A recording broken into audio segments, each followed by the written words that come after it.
Bonsoir, bienvenue à vous en direct sur Public Sénat. Voici les titres du 22h ce soir. Non à l'euthanasie, mais oui, peut-être au suicide assisté dans des conditions très strictes.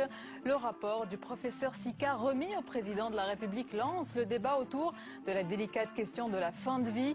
Beaucoup d'interrogations encore et des pistes pour un projet de loi en 2013. C'est le thème de notre débat du mardi soir avec dans le 22h le professeur Sicard, le député Jean Leonetti, le sénateur Gaëtan Gorce et le réalisateur du film Quelques heures de printemps, Stéphane Brisé.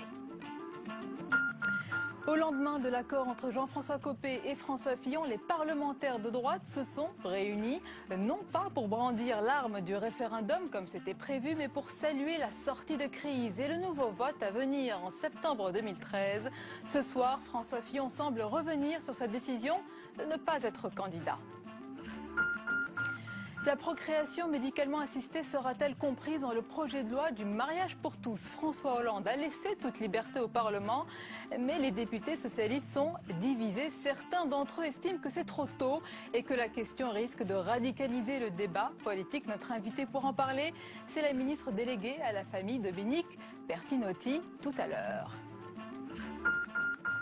Voilà pour le programme du 22h. Merci d'être en notre compagnie ce soir. C'est un sujet extrêmement délicat qui suscite forcément des débats passionnés. La fin de vie.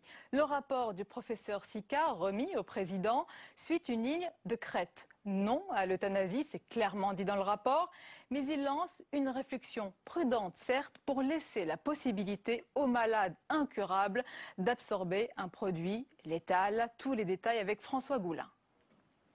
Du rapport de 200 pages, François Hollande en a retenu 3 points qu'il compte intégrer dans un projet de loi sur la fin de vie au mois de juin prochain. D'abord, les directives anticipées plus accessibles.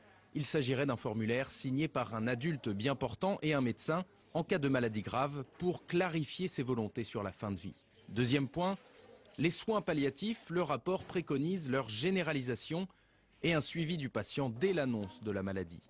Concernant le suicide assisté, le rapporteur y est favorable, au législateur à présent d'en décider, mais la loi ne doit pas aller plus loin, préconise-t-il. Je pense que la médecine peut avoir vocation à aider quelqu'un à mourir. Elle n'a pas vocation à donner la mort de façon radicale comme on le fait éventuellement dans les condamnations à mort ou pour un animal, c'est-à-dire une injection de curare. Pour les associations favorables à l'euthanasie, le rapport est une copie conforme de la loi Leonetti qui existe depuis 2005. Pire, les membres de la commission sont tous des opposants à l'euthanasie, assure le président de l'ADMD, l'association pour le droit à mourir dans la dignité. La composition de la mission nous a étonnés dès le départ. Une fois de plus, on a donné ça à un grand médecin, alors que c'est une affaire citoyenne. 8 sur 10 étaient des personnes qui étaient contre la légalisation de l'euthanasie. Avant de trancher en juin prochain, le président veut une nouvelle consultation, celle du Comité consultatif national d'éthique. Mais d'euthanasie active, il n'en sera pas question. La promesse 21 du candidat Hollande disait simplement une assistance médicalisée pour terminer sa vie dans la dignité. Et à suivre dans le 22h tout à l'heure, le débat autour de ce sujet avec, je vous le disais, le professeur Sicard, le député Jean Leonetti. Il est auteur de la loi sur la fin de vie, la loi Leonetti. Avec nous également, le sénateur Gaëtan Gorce et le réalisateur du film qui vous a sans doute ému sur ce thème. Quelques heures de printemps, il s'agit de Stéphane Brisé. Dans l'actualité aujourd'hui, Jean-Marc Ayrault entend sérieusement serrer la vis des dépenses publiques. 60 milliards d'euros en 5 ans. Un premier comité interministériel s'est tenu ce matin. Une réunion pour donner officiellement le coup d'envoi de ce qu'on va appeler la MAP. 3 lettres qui s'inviteront souvent dans le débat pour désigner la modernisation de l'action publique. Un vaste chantier que nous résume Faustine Saint-Geniès.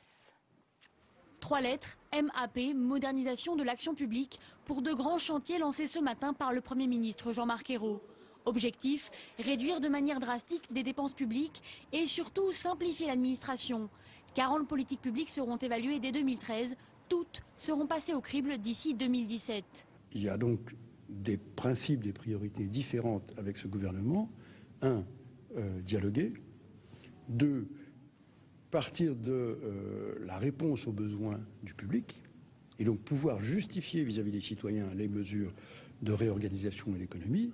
Et 3, assurer la présence territoriale. Sur l'ensemble du quinquennat, les politiques publiques représentent 1100 milliards d'euros par an. Elles devront donc diminuer de plus de 60 milliards d'euros. Enterrer la RGPP lancée par Nicolas Sarkozy, finit le non-remplacement d'un fonctionnaire sur deux partant à la retraite. Selon Matignon, les effectifs de fonctionnaires resteront stables.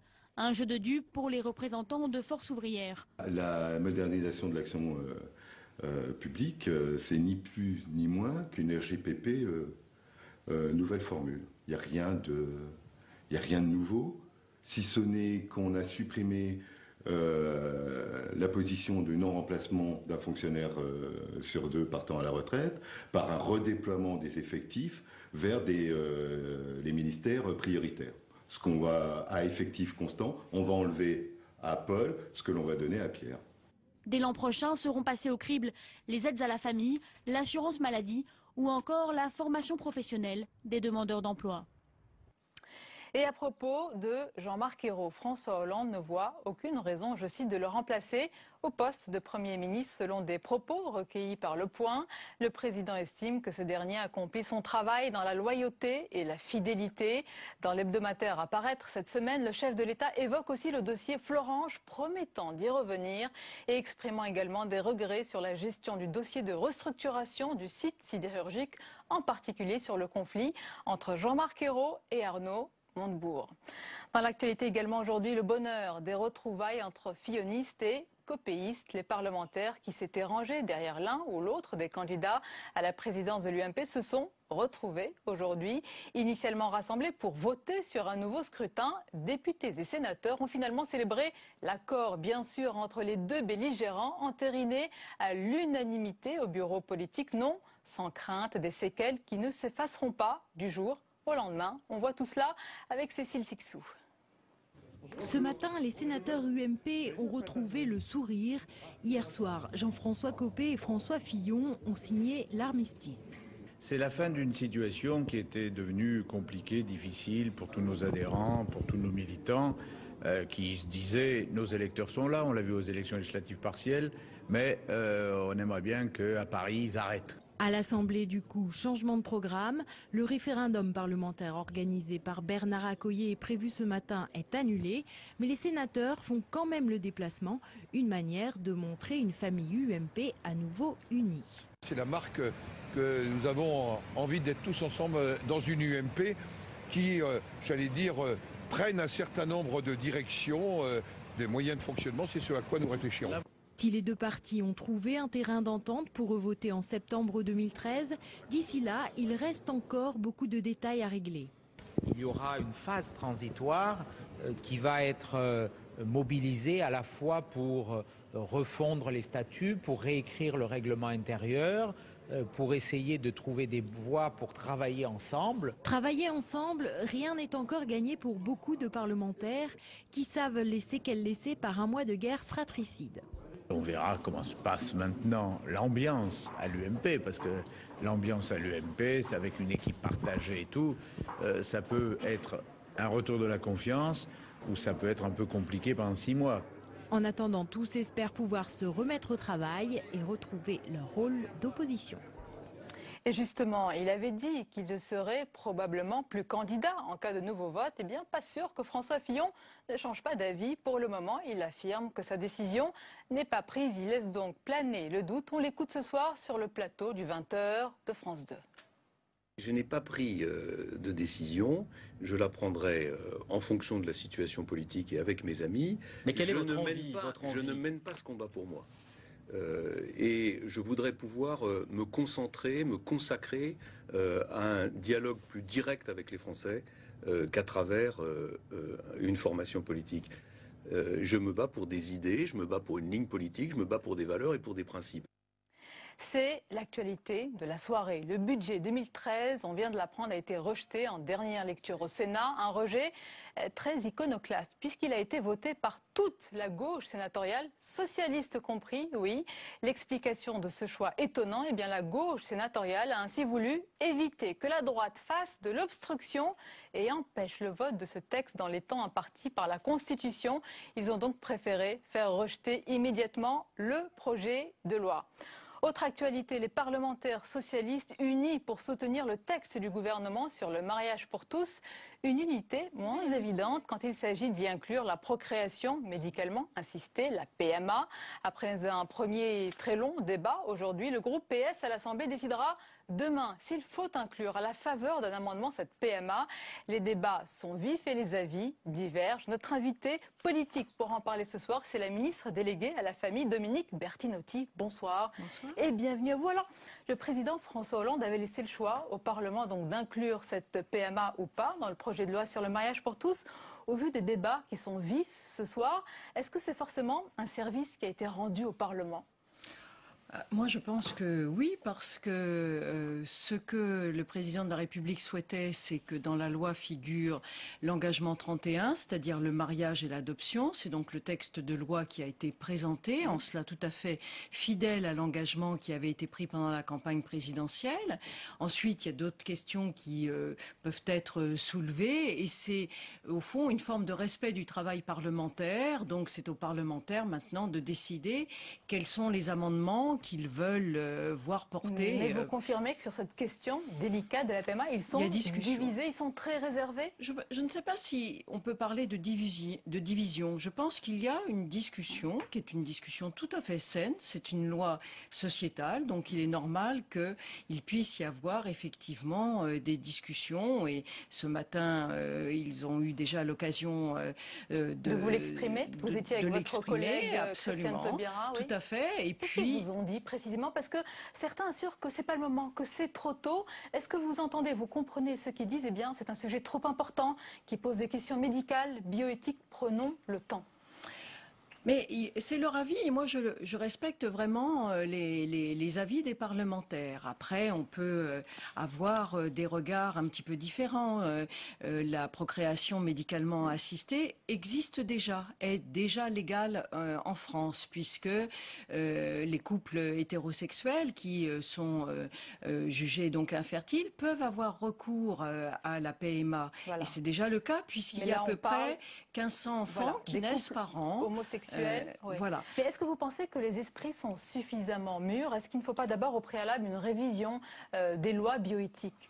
Vous, personnellement? La question, mon avis personnel, j'ai envie de dire, n'a pas d'importance. Moi, je suis ministre de ce gouvernement et je porte le projet sur le mariage et l'adoption. Ensuite, je suis ministre des familles. Oui. À ce titre-là, je regarde qu'est-ce qui fonctionne aujourd'hui. Les familles homoparentales, elles existent. Et les familles homoparentales, il ne faut pas se raconter d'histoire. Un certain nombre d'entre elles sont là parce qu'elles ont eu recours à la procréation médicalement assistée. Alors, certes, pas en France, mais ça existe en Belgique, ça existe en Espagne. Donc vous voyez qu'il y a aussi une évolution qui n'est pas simplement une évolution française, mais une évolution au moins à l'échelle européenne, voire sinon dans d'autres continents. Mais pas de dérobade, votre avis personnel, je vous le demandais. Mais il est important que vous portez ce projet de loi. Moi, je suis pour absolument voir de quelle façon on peut apporter, au travers de cette loi, une véritable sécurisation juridique des enfants qui vivent déjà dans les familles homoparentales. Et ensuite, c'est une loi d'égalité.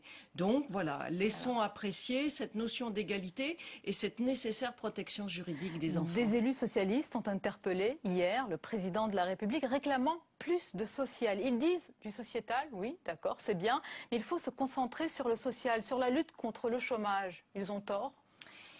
Mais il ne faut pas opposer ce qui est de l'ordre des lois sociales et des lois sociétales. Pourquoi le font-ils? Je ne crois pas qu'ils le font. Ils mettent l'accent sur effectivement la lutte contre le chômage, mais que je sache, Michel Sapin déploie de nombreux efforts, aussi bien sur les contrats d'avenir que sur les contrats génération. Il y a une vraie volonté permanente de lutter contre le chômage. Je me permettrai aussi de citer la conférence de lutte contre la pauvreté. Mais est-ce qu'il n'y a pas une question de priorité alors, Dominique Bertinotti? Est-ce que ces questions sociétales ne peuvent pas passer? Je vais vous dire, si on regarde un petit peu l'histoire, en 1944, en pleine période de reconstruction après la Seconde Guerre mondiale, le général de Gaulle accordait le droit de vote aux femmes. Est-ce qu'on trouvait incompatible le fait de donner le droit de vote aux femmes et en même temps de devoir reconstruire la France? Au moment du choc pétrolier en 1974, Simone Veil, l'IVG. Vous avez vu que dans Le Monde ce soir, le ministre, votre collègue Arnaud Montebourg, affirme que ces combats sociétaux sont nécessaires, importants, mais qu'ils ne pourront pas remplacer la mère des batailles, qui est pour lui la lutte contre la finance, la lutte contre le chômage. Bien sûr.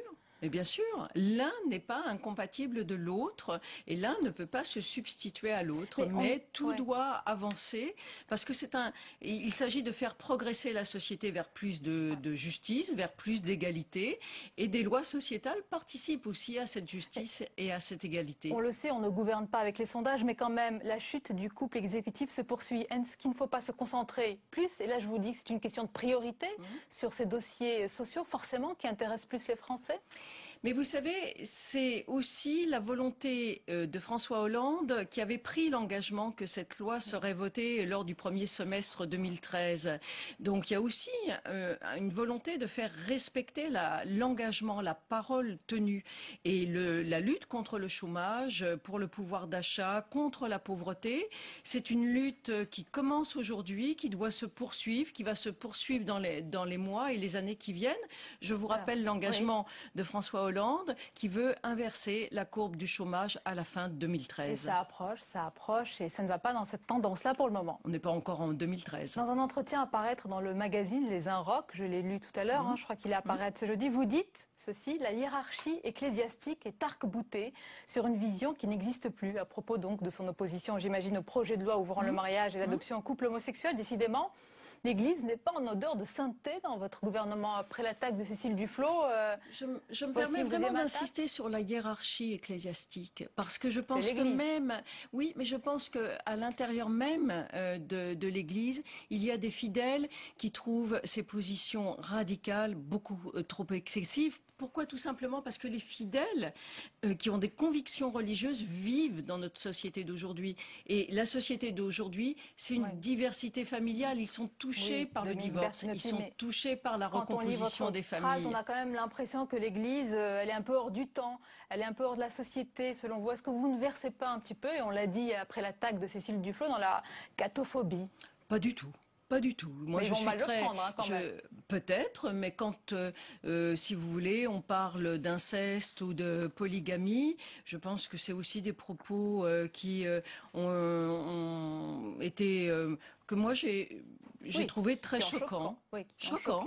Donc il ne s'agit pas du tout de cela lorsqu'on parle de l'ouverture du mariage et de l'adoption aux couples de même sexe. Donc je crois qu'il faut savoir, que l'on soit membre d'une église ou pas, savoir regarder comment la société évolue. Je ne suis pas sûre que le message justement du christianisme soit pas beaucoup plus ouvert, beaucoup plus tourné vers les autres. Comment ils vont recevoir votre message. Merci beaucoup d'avoir été notre invité ce soir.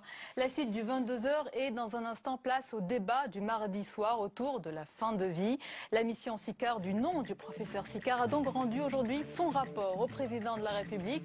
Sur la base de ses propositions, l'Élysée a annoncé qu'un projet de loi sur la fin de vie sera présenté au Parlement en juin prochain. Alors quelles sont les pistes évoquées sur ce sujet ô combien délicat?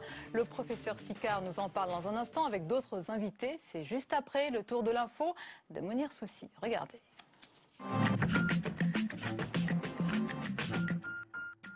Pressé par son opinion publique, Barack Obama s'engage pour un contrôle plus strict des armes à feu aux États-Unis. 4 jours après la fusillade de Newtown qui a fait 26 victimes, le président américain soutient la proposition de loi d'une sénatrice démocrate pour interdire l'importation et la vente de plusieurs modèles de fusils d'assaut. Il a l'image d'un combustible d'un autre âge, pourtant le charbon est en passe de devenir la principale source d'énergie mondiale dans les 10 prochaines années devant le pétrole. Il faut se tourner vers les pays émergents pour comprendre ce retournement. À elle seule, la Chine consommera la moitié du charbon de la planète d'ici 2014. Une mauvaise nouvelle pour la couche d'ozone, car c'est l'énergie fossile qui émet le plus de gaz à effet de serre. Déjà présent au Maroc, Renault va profiter de la visite de François Hollande en Algérie pour confirmer l'implantation d'une usine de construction près d'Oran. Numéro 1 en Algérie, Renault espère y produire 75 000 voitures par an, qui seront principalement destinées au marché local. Le tribunal correctionnel de Marseille a condamné une psychiatre pour homicide involontaire suite à une erreur de diagnostic. C'est une décision qui est extrêmement sévère, qui est extrêmement dure pour le praticien. 1 an d'emprisonnement avec sursis, c'est au-delà pour moi de la peine de principe. Le médecin était poursuivi par le fils de la victime d'un de ses patients schizophrènes. Malgré des avis contraires de plusieurs confrères, la psychiatre avait accordé au malade un cadre de contrôle peu contraignant. LVMH, lauréat 2012 du Trophée national de l'entreprise citoyenne. Décerné par l'association Civisme Défense Armée Nation, ce prix distingue les sociétés qui contribuent à la cohésion nationale. Le groupe de luxe est récompensé notamment pour avoir soutenu des projets culturels dans la ville de Montfermeil en Seine-Saint-Denis. Pour le calendrier Maya à la fin du monde, c'est vendredi. Dans le dessin du jour sur Agoravox, GD Blog nous montre que la crise pousse certains à espérer que la prophétie se réalise.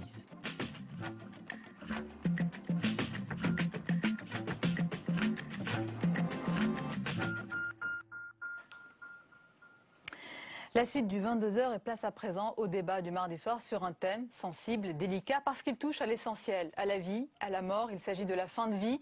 Pour en parler ce soir, j'ai le plaisir d'accueillir le professeur Didier Sicard. Bonsoir. Bonsoir. Merci vraiment d'être avec nous. Vous avez donc remis ce matin votre rapport au président de la République après un long travail de 6 mois.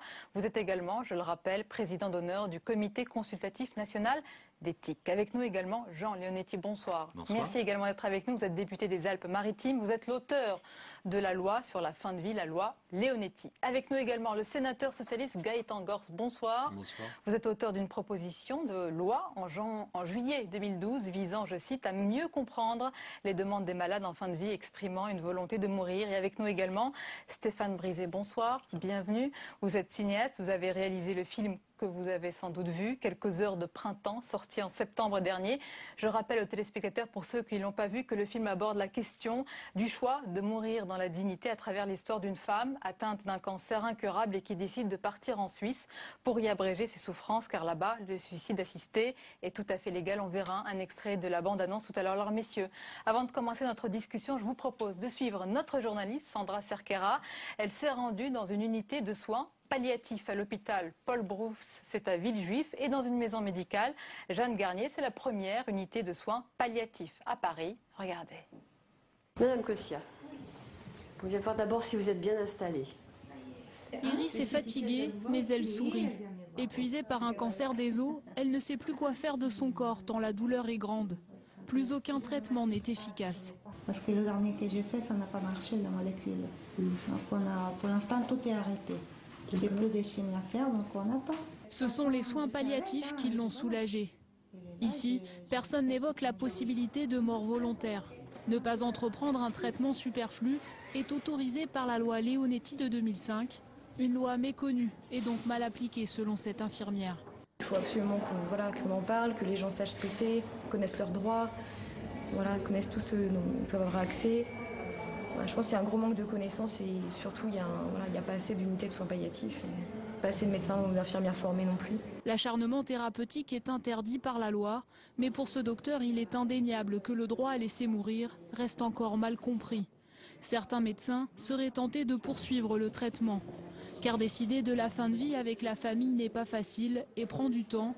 Il faut expliquer qu'il ne s'agit pas d'un abandon. Ce qui est difficile, c'est la brutalité des décisions d'arrêt de chimiothérapie, par exemple. Je vois tous les jours des familles qui sont sous le choc du transfert, parce qu'on ne leur a pas bien expliqué ce que c'était. Ils ont juste compris que c'était un rejet, un refus, un abandon, quoi. Et le malade, c'est pareil, il est sous le choc de l'abandon du service précédent. Autre lieu, autre unité de soins palliatifs, cette fois, une unité des hôpitaux de Paris.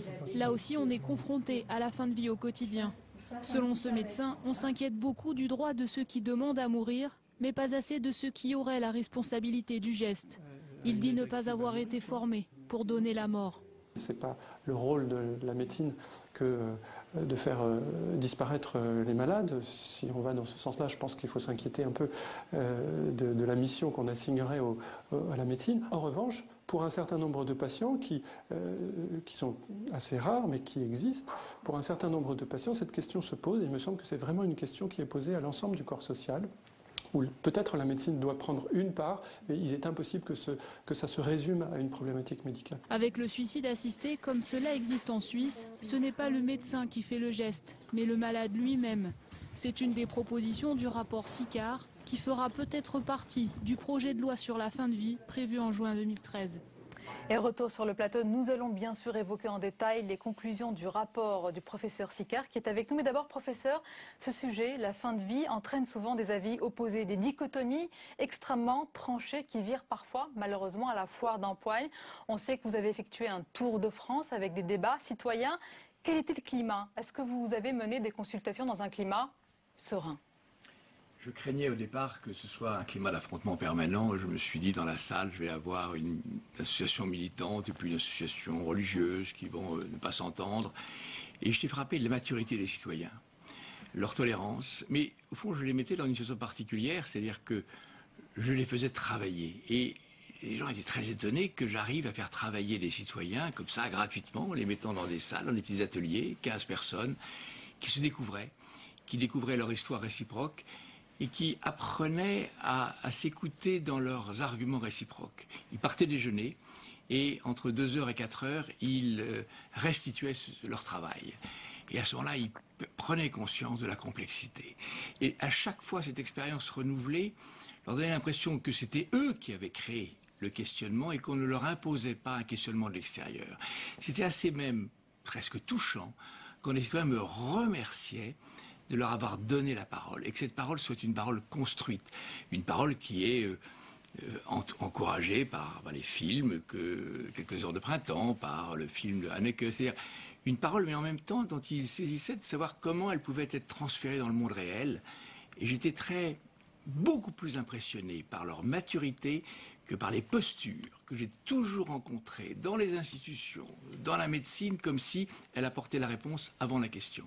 Et dans ce domaine, ça m'a donné le sentiment qu'il fallait au moins restituer cette parole. C'est important alors de dire que ce rapport n'est pas du tout un rapport d'expert, il est nourri. C'est tout sauf un rapport d'expert. C'est un rapport au fond de terrain, c'est un rapport où moi je ramène du silex, je ramène de la terre, je ramène du matériau de pensée, et en aucune façon de la maîtrise de pensée. Et au fond, j'offre aux parlementaires qui travailleront sur un éventuel projet de loi la complexité, en leur disant que tout projet d'enfermement de la vie dans une radicalité, dans un sens ou dans un autre, pas d'euthanasie ou euthanasie, comporte nécessairement une rupture des limites. Et je trouve que, au fond, les citoyens français tels que j'ai rencontrés ne sont pas tellement demandeurs. Ils sont demandeurs dans les sondages, mais en pratique, ils demandent qu'on les accompagne, qu'ils ne souffrent pas, qu'ils ne soient pas abandonnés et qu'on les aide à mourir, mais pas forcément. Des conclusions. Les parlementaires dont vous parlez, ils sont là, députés et sénateurs. Est-ce que cette démarche, finalement, des débats citoyens, c'est la démarche la plus naturelle, Jean Leonetti, c'est de demander aux Français de parler de la fin de vie? Elle sera obligatoire sur tous les sujets de société. On peut pas dire on va confisquer avec des politiques ou avec des experts des sujets qui concernent tout le monde. La mort concerne tout le monde. On a tous dans notre vie une expérience d'une personne qu'on a perdue ou qu'on a vu mourir. Et donc, on ne peut pas aujourd'hui dire voilà l'état de la science et voilà l'état des experts et voilà ce que les politiques ont décidé. Je crois que la démarche qu'a fait Didier Sicard avec peu de temps et pas beaucoup de moyens est assez exemplaire. Très peu de moyens d'ailleurs. Il a réussi à faire émerger à la fois cette inquiétude qui existe dans notre société et puis en même temps cette importance de l'essentiel et de la fin de vie avec cette confiance dans la médecine, elle va me sauver, mais en même temps ce doute dans la médecine, peut-être elle va me prolonger anormalement et me mettre dans une situation de grande difficulté. Quant à l'attitude, on avait écrit avec Gaëtan Gors sur le premier rapport que le doute collectif était plus fertile et plus utile que les certitudes individuelles. Je continue à le penser. C'est en rencontrant l'autre sur ces sujets de complexité forte qu'on arrive justement à bouger les lignes, à douter, puis ensuite à se rendre compte que il n'y a aucune loi parfaite. Alors, vous connaissez très bien ce sujet, tous, Gaëtan Gors, c'est votre cas. Est-ce qu'on peut toujours évoluer sur ce sujet, justement, à la rencontre des Français, avec ces débats citoyens? Est-ce qu'on peut faire bouger les lignes pour ses convictions personnelles? Est-ce que c'est votre cas? Le problème, c'est que plus on travaille sur ce sujet, et moins on a de certitudes, ce qui, évidemment, lorsqu'il faut prendre des décisions, rend les choses plus difficiles, mais en même temps garantit peut-être que ces décisions sont prises dans le meilleur contexte possible, c'est-à-dire effectivement à la fois en hésitant, en tremblant et en se demandant si on choisit la meilleure des solutions. Le rapport du professeur Sicard a cet avantage de poser, je crois, les termes d'un débat qui est bien connu aujourd'hui, mais de le poser d'une manière sage, non passionnée, permettant de regarder les choses en face, c'est-à-dire la fin de vie en face, et après sont aux parlementaires, aux responsables politiques de prendre les décisions qui leur reviennent. On voit bien qu'il y a un débat, on voit qu'il y a des points de vue différents. Ce que je ne voudrais pas en tout cas, c'est que ce débat se transforme en débat partisan. Je crois qu'on peut espérer, sinon trouver un consensus, en tout cas mener le débat jusqu'à son terme. Et comme l'a dit le professeur Sicard, je partage sa préoccupation. Il ne faut pas que le débat soit manichéen entre les partisans et les adversaires de tel ou tel changement, en l'occurrence l'euthanasie. Il faut que ce soit un débat qui parte d'une seule question. Comment est-ce qu'on soulage la souffrance humaine dans ces situations? Alors les cinéastes aussi se sont saisis du sujet. Stéphane Brisé, vous avez donc mis en scène les relations entre un fils et sa mère qui est donc condamnée par la maladie. Elle suit une procédure de suicide assisté en Suisse. Quand on réalise un film sur un sujet éminemment difficile, comment on s'y prend? Est-ce qu'on se dit il faut montrer la réalité telle qu'elle est? Est-ce qu'on ne force pas l'émotion? On la suggère? Comment on explore les sentiments sans tomber dans le sentimentalisme? Dans le pathos, si j'ose dire. J'aimerais juste revenir sur quelque chose que vous disiez tout à l'heure, quand vous disiez que le personnage féminin avait choisi de mourir dans la dignité en suivant ce protocole de suicide assisté. Non, elle a choisi de suivre ce protocole de suicide assisté, mais en France, on meurt aussi dans la dignité dans les unités de soins palliatifs. Ce n'est pas, le suicide assisté ne doit pas kidnapper la dignité de la fin de vie. Le sujet principal n'est pas le suicide assisté, c'est un élément dramaturgique extrêmement puissant dans le film et que je filme très frontalement. Le sujet principal, c'est la relation l'intime entre un fils et sa mère. Avec à ce moment très particulier de la vie où voilà, quelqu'un a décidé que ça serait terminé. Moi, je me suis appuyé au tout départ de mon travail sur un documentaire sur le choix de Jean et j'ai demandé au réalisateur si je pouvais m'inspirer des images que eux avaient tournées. Ils avaient capté le réel pour ne pas faire d'impair et pour pas raconter n'importe quoi concernant le protocole. Mais ensuite, ce sont des histoires individuelles qui se vivent à cet instant-là. Le professeur Sicard a parlé de Amour, de Michael Haneke, qui a été Palme d'Or à Cannes. Il y a aussi un autre film, Belle au bois dormant, je ne sais pas si vous le connaissez, de Marco Bellocchio, qui a été vu à la Mostra de Venise sur ce sujet. Est-ce qu'on assiste à une espèce d'offensive militante du cinéma pour faire évoluer le débat aussi? Parce que comme les parlementaires, c'est peut-être aussi votre rôle, d'une autre manière, de se saisir du débat pour faire évoluer les positions. Est-ce que c'est votre combat à vous? Il n'y a pas de militantisme là-dedans, en tout cas dans mon film, ni dans celui de Michael Haneke. À la limite, la légitimité d'un réalisateur, c'est de questionner, d'être à l'écoute de la vibration de l'intime. Et comme on vit tous dans le même monde, certains écoutent ce qui se passe autour. Et comme cette question est depuis très très longtemps en fait, au cœur des préoccupations dans la société, très légitimement, des réalisateurs s'en emparent. Professeur, c'est une bonne chose. Le débat est à la fois entre les mains des Français, des cinéastes. Pour l'ouverture du débat. Et je suis reconnaissant au président d'avoir ouvert le chantier du débat. Parce que malgré la loi Leonetti depuis 2005, on a l'impression que la loi a été faite pour résoudre les questions, alors que je crois que la loi Leonetti a ouvert un champ, mais que ce champ ne s'est pas approprié par les citoyens, pas par les... Est-ce qu'on peut rappeler aux téléspectateurs vraiment la loi Leonetti? Je me permets de le dire devant vous, vous me corrigez. Alors, elle interdit l'acharnement thérapeutique sur les personnes condamnées et s'assure que leur volonté soit respectée. Donc, contre l'euthanasie, elle préconise le développement des soins palliatifs qui soulagent la douleur des malades. Est-ce qu'on peut dire que c'est le laisser mourir et pas le faire mourir? C'est moi-même qui ai dit ça. C'est une bêtise. Il faut l'enlever. C'est pas une loi du laisser mourir. On dirait que dans le laisser mourir, il y a ce sentiment d'abandon. C'est difficile de En trouver les réalité, mots. c'est une loi qui dit je ne t'abandonnerai pas, je te laisserai pas souffrir, même si le fait de ne pas te laisser souffrir va raccourcir ta vie. Parce que la qualité de vie en fin de vie prime sur la durée de la vie. Et enfin, je ne ferai pas des traitements au-delà du nécessaire, qui soient inutiles ou disproportionnés. C'est cet engagement-là, au fond, les trois engagements sont là. Après, l'obsession, c'est ce qu'a dit Gaëtan Gors. L'obsession doit être comment cette fin de vie, qui est douloureuse, ça fait pleurer de perdre les gens qu'on aime. C'est douloureux de quitter la vie. Mais comment on peut faire pour que la souffrance ne soit pas au rendez-vous et que la médecine soit utile? Mais sur votre loi, sur cet engagement, comment ça se fait, professeur? Je vous pose la question à tous les deux, que cette loi soit mal connue, qu'elle soit parfois peu appliquée. Pourquoi, tant d'années après, le malade ne connaît pas ses droits? L'hypothèse que je fais, c'est que la France est un pays où la médecine curative confisque la totalité du traitement et que la médecine palliative, elle est reléguée dans les derniers jours de la vie, alors même que dans la plupart des pays étrangers, aux États-Unis, la médecine palliative, elle est introduite dès le début d'une maladie grave. Et donc, à partir du moment où les Français sont éduqués il y a toujours un nouveau traitement possible et qu'en cas d'échec, il y a la solution palliative, fait que la loi Leonetti, qui est plutôt adaptée au retrait, au lâcher-prise, elle est perçue par les médecins comme un échec. Et je pense qu'il y a un effort majeur d'appropriation par la médecine, mais un effort universitaire, un effort de réflexion. Encore suffisamment effectué. Je pense que le chantier est encore à ouvrir.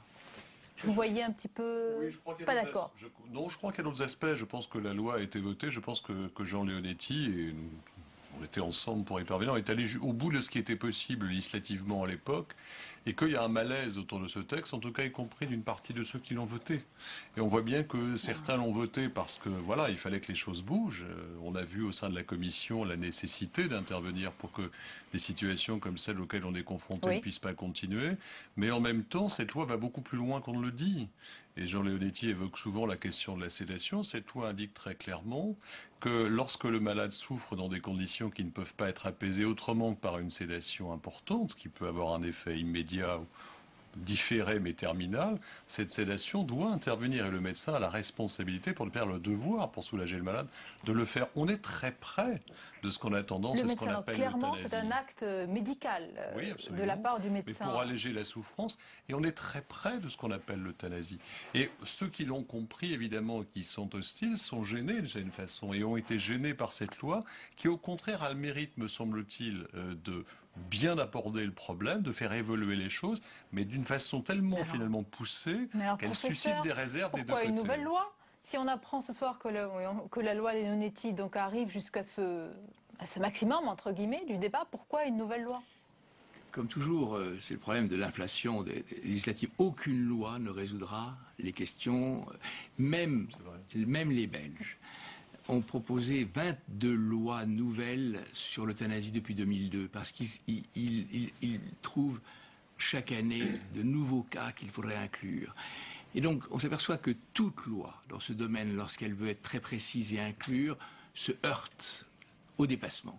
Et que la grande question, c'est comment une loi qui voudrait privilégier quelques situations transgressives qui concerneront toujours quelques centaines, voire milliers de gens, risque peut-être de faire renoncer les Français à ce travail d'appropriation. Parce que nous sommes concernés tous, ma mort. Moi, j'ai envie que quand je serai aux portes de la mort, je ne sais pas très bien ce que je souhaiterais.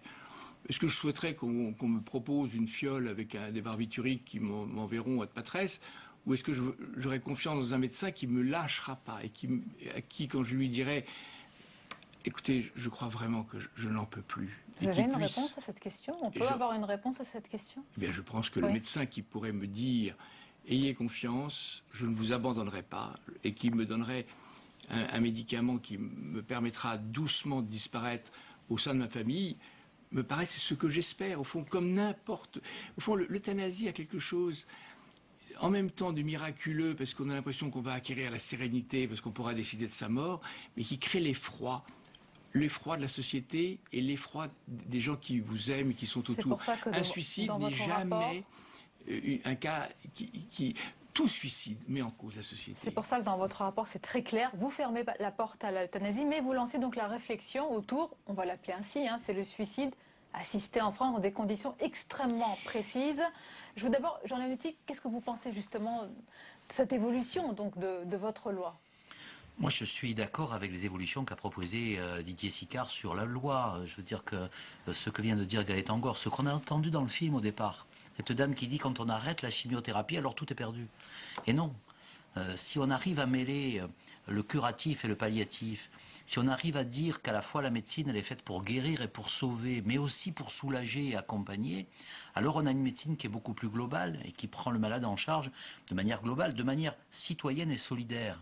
Et donc une société qui propose l'échappatoire de l'euthanasie pour ne pas affronter la complexité d'une situation de solidarité que nous escamotons parce que nous avons un tabou sur la mort, c'est un faux fuyant. Et donc, il me semble que on peut encore améliorer. Il n'y a aucune loi qui est parfaite, et sûrement pas celle d'aujourd'hui.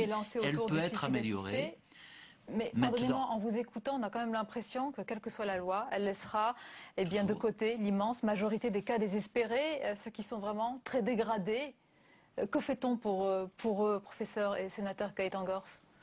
Moi, j'ai défendu l'idée, mais d'une certaine manière inspirée du rapport qu'avait rendu le Comité national consultatif d'éthique il y a quelques années, d'une exception d'euthanasie, c'est-à-dire de permettre, en des circonstances exceptionnelles, d'écarter toute responsabilité pénale du médecin qui serait amené à intervenir à la demande du malade dans des conditions où il n'avait pas d'autre solution, pas d'autre issue pour soulager. Je ne suis pas tout à fait d'accord avec ce que vient de dire Jean Leonetti en disant que l'euthanasie, enfin pour prendre ce terme qui malheureusement est très ambigu au fond et trop chargé de passion, est une façon de se débarrasser de la question de la solidarité. Je pense que la situation idéale, mais pour le coup, comme c'est une situation idéale, il sera difficile d'y parvenir rapidement, c'est celle où on aurait au fond une palette de choix et où le malade comme le médecin pourrait indiquer qu'il préfère effectivement être prolongé à travers des soins palliatifs, être endormi à travers une sédation, pouvoir bénéficier d'une assistance directe à mourir parce qu'il aura décidé de prendre en main sa fin de vie. Ça suppose, si vous me permettez juste de rajouter un mot, ça suppose, et c'est là où la difficulté, que le milieu médical, comme la société de manière générale, mais d'abord le milieu médical, soit préparé à cette situation. Il y a dans le rapport du professeur Sicard des descriptions qui sont d'ailleurs comparables à celles que nous avions fait dans le rapport de Jean Leonetti, qui sont redoutables sur la réalité de certains services hospitaliers. Je vais laisser la parole à Stéphane Brisé parce qu'on va regarder un extrait évidemment du film. Je voudrais savoir, professeur, il va y avoir un projet de loi, donc il va être présenté au Parlement en 2013. Qu'est-ce que vous souhaitez qu'il retienne de votre mission? Quel est l'élément fondamental? L'élément central, c'est que la parole du malade soit remise au centre. Et que si une loi était votée, c'est qu'elle... Alors c'est très difficile de faire une loi qui remette la parole du malade, parce que j'ai jamais vu une loi qui soit efficace dans ce domaine, mais que les directives anticipées, c'est un véritable chantier. Moi, je suis frappé de voir ce que j'ai pu voir aux États-Unis, comment les directives anticipées sont de deux types. La directive anticipée, disons, quand on est en bonne santé, qui sont les modèles allemands, et puis quand on va mal, qu'on va avoir une intervention chirurgicale, alors là, il y a un document cartonné, avec une couleur, qui est dans le dossier, qui est signé par le médecin. C'est-à-dire qu'il y a un véritable engagement. Les médecins et les malades parlent de la mort, et ils en parlent en termes d'anticipation. Et je pense que là, il y a un respect des personnes. Je pense que là, il y a un véritable travail à faire. Très important aussi le mot de la conclusion, Jean Leonetti. Vous êtes d'accord, remettre le malade au centre? Je crois que sortons du débat pour ou contre l'euthanasie. Posons-nous les questions en fonction des situations dans lesquelles nous nous trouvons. On est tous d'accord pour dire qu'on a une médecine extrêmement technique et performante, mais qui a perdu le sens de l'accompagnement.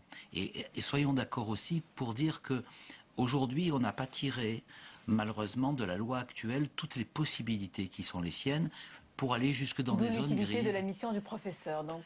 Et je note que Didier Sicard propose plus qu'une nouvelle loi qui serait parfaite, d'essayer d'améliorer celle qui existe. Et peut-être le plus important aussi de lancer le débat, que les Français s'en saisissent. Que les Français s'approprient ce sujet qui les concerne d'en parler ce soir. Merci beaucoup d'avoir été avec nous, Stéphane Brisé. Je vous remercie, je m'excuse. On n'a plus le temps de passer l'extrait peut-être. Est-ce qu'on peut terminer avec l'extrait de quelques heures de printemps? On y va, on me dit. C'est qui t'a mis en tête ce truc de la Suisse, là? Ben, j'ai vu une émission à la télé. Ça m'a intéressé, puis je me suis renseigné comme ça. Comme ça quoi? C'est pas des renseignements, c'est un truc qui est signé dans ton tiroir. Ben oui, c'est signé pour dire que c'est quelque chose qu'on a envie de faire. Mais c'est signé, c'est signé. On fait bien ce qu'on veut, hein. Il n'y a pas d'obligation. C'est pas la peine de le soigner, si t'as décidé que ça finirait mal. J'ai pas décidé que ça finirait mal. C'est très bien ce que j'ai, il faut pas se raconter d'histoire. C'est monté, puis voilà. Ah oui, mais c'est monté aussi parce que t'as rien fait pour l'arrêter. T'as laissé le truc empirer, c'est tout. Bah oui, je savais pas, hein.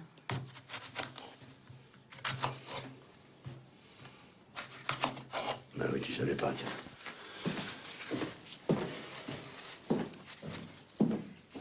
J'ai pas décidé ça comme ça, hein, j'ai réfléchi. Quoi?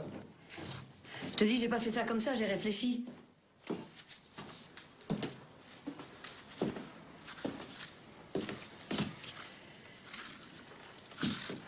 Au moins, ça fait quelque chose que je décide. Un film très émouvant et le professeur Didier Sicard en disait le plus grand bien, une sensibilité très juste avec de très beaux acteurs. Merci d'avoir été avec nous, messieurs. C'est la fin de ce journal. Tout de suite, votre émission Politique Prof par 3 et je vous dis à demain avec plaisir.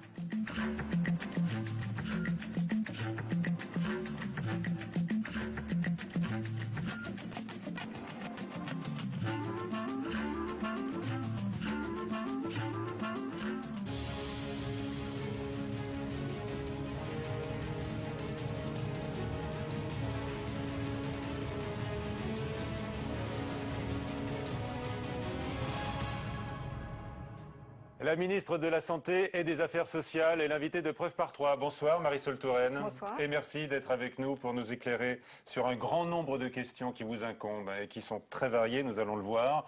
Bruno Franceschi de l'agence France Presse, notre partenaire, nous rejoindra dans un instant. Nouvelle réforme pour sauver les retraites et puis tour de vis budgétaire de quelques 60 milliards d'euros durant le quinquennat pour s'attaquer donc au déficit public. Et la politique familiale sera forcément touchée, on imagine déjà que la gauche du PS va à nouveau se faire entendre, peut-être même hurler. Vous serez interrogé sur ces questions dans la deuxième partie de l'émission. Enfin, Michael Zamès de Public Sénat nous rejoindra après un portrait de vous, pour mieux vous connaître. D'abord, bien sûr, le rapport Sicard sur la fin de vie. Pas question de s'orienter a priori vers l'euthanasie active, mais une porte est entrouverte sur le suicide assisté. Est-ce qu'une brèche est ouverte avec ces propositions du rapport qui vont être manifestement reprises dans la proposition de loi, dans le projet de loi dont vous aurez la charge? Le président de la République s'était engagé pendant la campagne.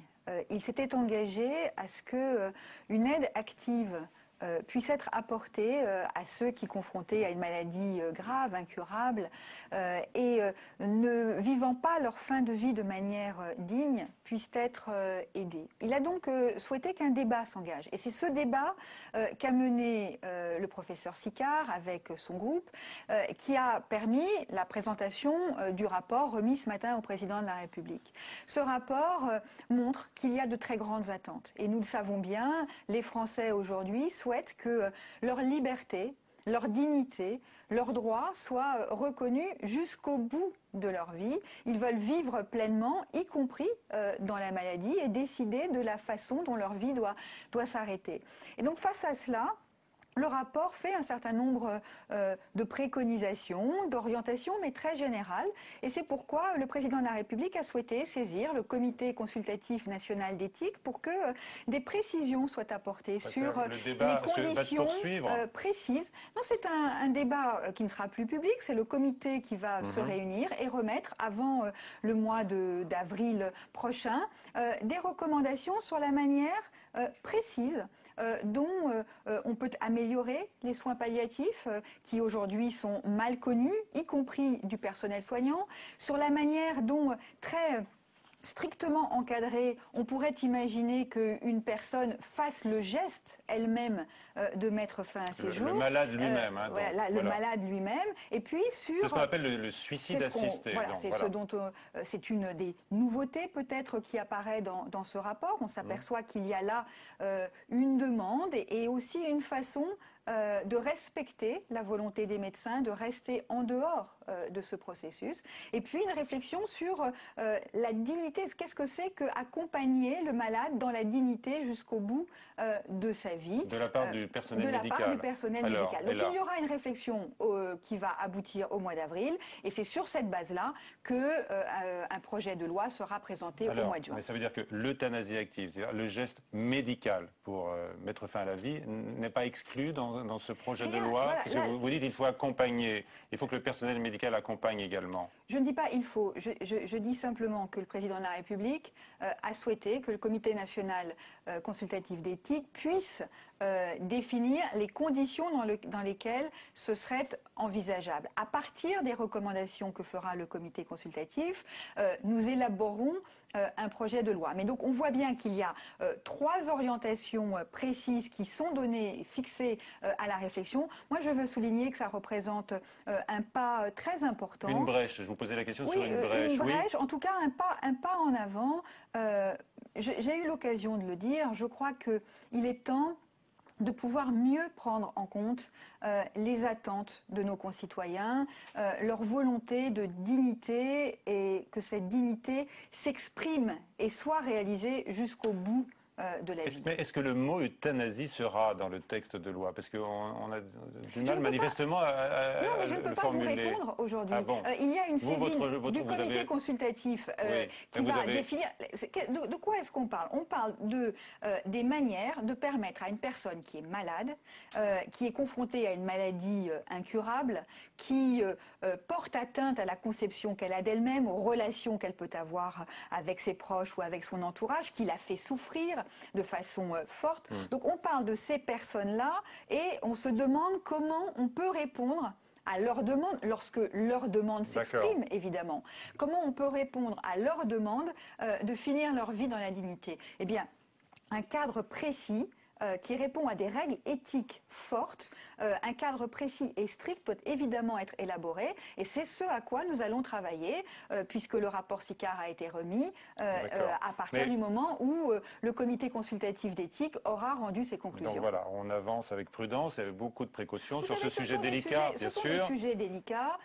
Pour le coup, il n'y a pas d'urgence, il y a une volonté qui est marquée, un engagement a été pris par le président de la République pendant la campagne, une volonté est marquée, mais aussi une volonté que ces avancées se réalisent de façon évidemment très encadrée et très maîtrisée. Néanmoins, je retiens, vous utilisez le mot brèche, vous l'acceptez, dans ce qui se fait jusqu'à présent. Est-ce que néanmoins, le corps médical, les médecins, les infirmières pourraient être associés demain à un geste qui met fin à la vie? Ou est-ce que ça doit demeurer pour vous un tabou? C'est une des questions qui est posée. Est-ce que ça restera un tabou, oui ou non? La réflexion gouvernementale s'engagera une fois que le rapport du comité consultatif aura été remis. Nous avons besoin d'être éclairés très concrètement sur la façon dont les choses se passent. Moi, j'entends les réticences, les réserves, les doutes qui s'expriment dans le corps médical ou dans le corps soignant. Qu'est-ce qui doit demeurer un tabou pour vous? Non, je crois que nous ne devons pas aujourd'hui avoir de tabou, si ce n'est évidemment celui de la volonté de la personne.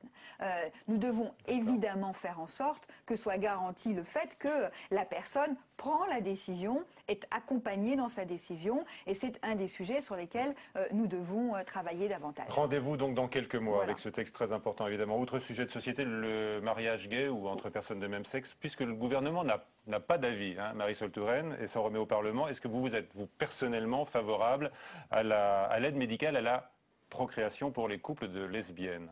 La procréation médicalement assistée représente une possibilité pour des couples de lesbiennes d'avoir un enfant. Elle le pratique déjà d'ailleurs à l'étranger. Elle le pratique à l'étranger. Cette réflexion-là, elle est dans le débat. Et la question c'est est-ce qu'elle sera dans le texte du gouvernement? La question est non, elle ne sera pas dans le texte du gouvernement. Le gouvernement ne change pas de position. Il va présenter un texte qui porte sur le mariage et l'adoption. Il devra bien prendre position quand les députés la mettront dans le débat. Il y a besoin de résoudre un certain nombre de questions autour de la procréation médicalement assistée. Est-ce que ces questions pourront être réglées dans le cadre du débat parlementaire et donc aboutir dès ce débat-là? C'est la réflexion des parlementaires qui va permettre de le dire. Mais la procréation médicalement assistée, elle est dans le débat. Et si les parlementaires souhaitent qu'elle aboutisse dès le mois de janvier à l'occasion de la discussion sur le mariage pour tous, eh bien ces dispositions aboutiront. C'est aussi une réflexion qui a lieu au sein du groupe socialiste. Bien sûr, mais le gouvernement n'assume pas ce choix-là, cette option-là. Le gouvernement assume dans la mesure où il dit aux parlementaires que leur réflexion sera évidemment suivie avec beaucoup d'attention. Et je crois que, franchement, c'est une discussion qui ne porte pas sur l'objectif. Faudra-t-il permettre la procréation médicalement assistée aux couples de femmes ou pas? La question, c'est est-ce qu'on le fait maintenant ou est-ce qu'on le fait un peu plus tard dans le cadre d'un autre texte? Le débat, c'est uniquement celui-là. Sur le principe, il me semble que nous allons vers l'adoption de la possibilité de la procréation médicalement assistée. très bien, mais en 2 temps, donc apparemment. La question, est de... non, mais la question est de savoir si les parlementaires pensent qu'on peut le faire dès ce texte-là ou qu'on doit le faire dès le premier texte. Eh bien, le gouvernement sera évidemment très attentif à leur travail. Alors, une question concernant la pilule de 3e génération, dont les dangers sont maintenant connus. On a tous été d'ailleurs émus par le témoignage de cette jeune femme qui a été victime d'un accident vasculaire, un AVC, parce qu'elle prenait cette pilule. Pourquoi vous ne l'interdisez pas, tout simplement? Parce que ça n'est pas de mon ressort.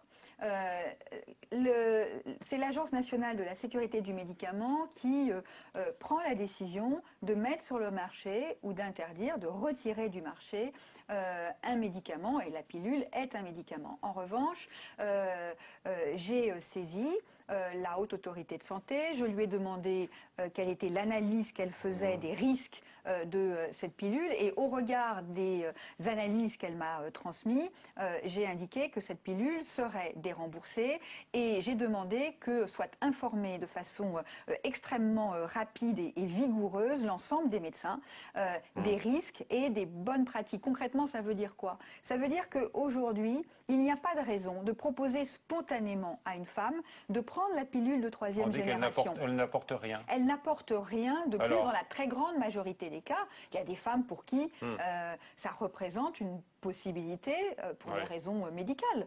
Il ne faut pas le nier. Mais cette pilule a bénéficié, passez-moi l'expression, d'un effet de mode.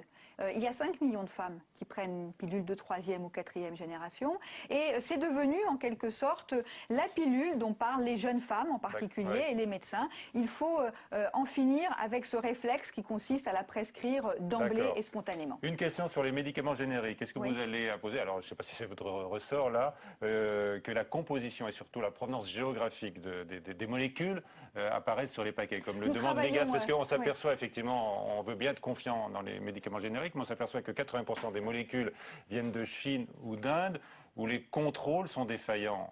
Les molécules de tous les médicaments, qu'il s'agisse des médicaments de marque ou des médicaments génériques, sont très massivement fabriqués en dehors de l'Union européenne. Donc il n'y a pas de différence, je veux insister là-dessus, il n'y a pas de différence dans la composition et la fabrication des médicaments génériques et des médicaments de marque. Donc c'est pour l'ensemble des médicaments que nous devons évidemment mettre en place une politique plus insistante de contrôle sur place, et je souhaite aussi pouvoir convaincre mes partenaires européens de s'engager dans cette même démarche, parce que si nous la menons ensemble, nous aurons davantage de moyens, et après tout, nous pouvons faire confiance à l'Allemagne, à la Belgique ou à l'Angleterre. Si elle va faire des contrôles dans des pays extérieurs, ça pourrait, par exemple, profiter à l'ensemble. Donc il n'y a pas de différence. Non, il n'y a pas de différence. J'insiste là-dessus.